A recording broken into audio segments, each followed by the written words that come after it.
Paltrocast. How are you gentlemen doing besides having to answer the same questions over and over and over again? We're great. We're good. The Cool. room is hot, but we're doing good. We're doing good. Good hot, good hot. Well, thank you for taking the time. Not your first foray into the David category because there was young David before this. So how much of the script and knowledge did you have before landing this recasted and sequel kind of role? That's a good question. Might be hard to answer. I've been part of this for about 8 years. It started in 2017 where we did the demo. So that was just a short 5-minute kind of script. And then that kind of led to the shorts, which kind of acted as like a prequel a little bit, but it was more just kind of the, get excitement for the film. With stuff like this, oftentimes the script is kept kind of close, they don't want it out. So I'm not even sure how much time I had with the script. Did you get it right away? Well, I did, but I was a lot later in the process, and Brandon was in the midst of the actual conceptual process as well. So the writing changed a good deal throughout that, as it does with any project work in motion. So when I came on board, it was more of a fixed script, but my script changed as well. Yeah. So, but the story itself is it's fixed. It's First and Second Samuel. You can't really miss out on that. You can't really change it too much, but that helped a lot. But it was definitely on the page from the beginning. Yeah. Got it. Well, I do have another question related to all that, Brandon, but we'll come over to Brian for a second. Brian, thousands of credits for you as a voiceover guy. And you're the rare kind of person who could do David and Mr. Bertram, and I respect that no right on. end. But in the Shout out case to Adam Carolla. Oh yeah, Team Corolla, the pirate ship. But back to you on this. Who had you worked with on David before landing the role? I got to be honest with you, no one. But it did help, I think, as far as trust from casting, that Brandon and I are both represented by DDO artists in New York City as our agency. So I think having that talent pool come from the same place led them to trust, because they already had 7 years of experience with Brandon. It wasn't even interrelational on that level when I got the job. It's funny, it's hysterical after the fact. There are so many people I know personally that are attached to this project, including my good friend Yaron Cherniak, who did all of the ancient instruments that really pepper this score with the Israeli aspect of it that make it so natural and pure. Dear friends of mine in Israel. My wife and I lived in Israel for 2 years in Jerusalem, and the Israeli aspect. Miriam Masika, who plays his mom, is incredible. Nitzevet, but she's a superstar in Israel. So of course I knew who she was after the fact when I found out she was cast. So I had no interconnection to this other than just my agency relating to it and Brandon being a part of this project beforehand. So Brandon, the words New York City were mentioned, and you are an alumnus of Tisch.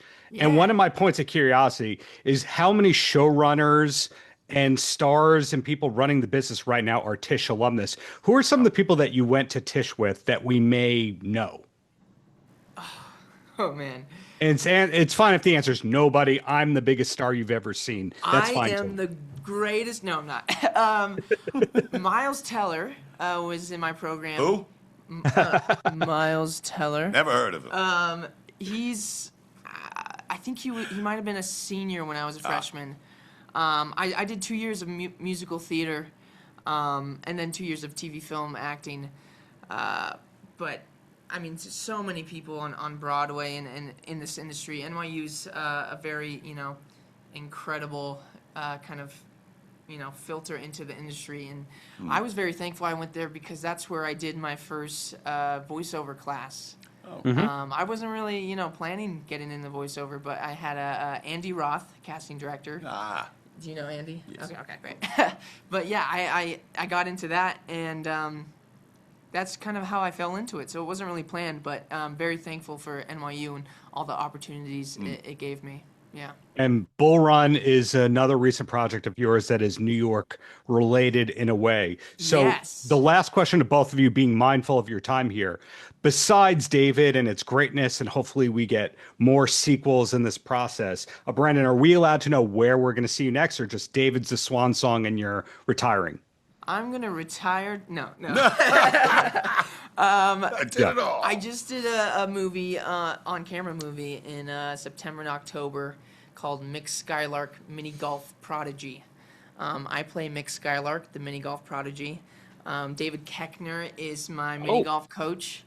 Patrick Warburton's in it. It's got a great cast. It's a kind of quirky comedy for the family. So that's being edited right now. Hopefully it's out next summer, but we'll see. You never know with movies. So.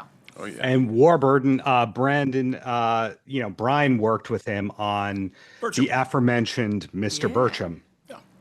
So it all comes back to the Corolla verse. Are we allowed to know? It does, doesn't it? 6 degrees of Adam.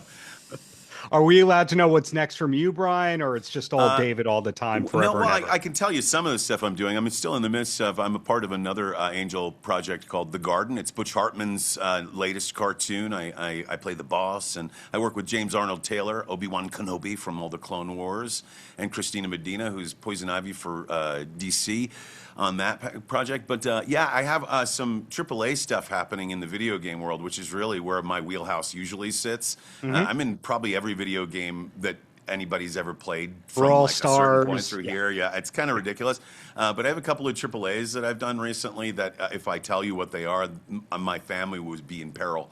So, but yeah, just look out for those. You could just make some presumptions from there. So you're in Grand Theft Auto 12. No, I didn't say anything about that. No, and I don't even know what you're talking about. I said 12. That was the joke to get you out of it. Plausible. That's in 2057 that comes out. Exactly. Well, the bottom line is congrats to you both on David. Thank you for the time and looking forward to both of your future projects, whether or not you are appearing on camera in them. Thank you so much, man. Thank you. Paltrow.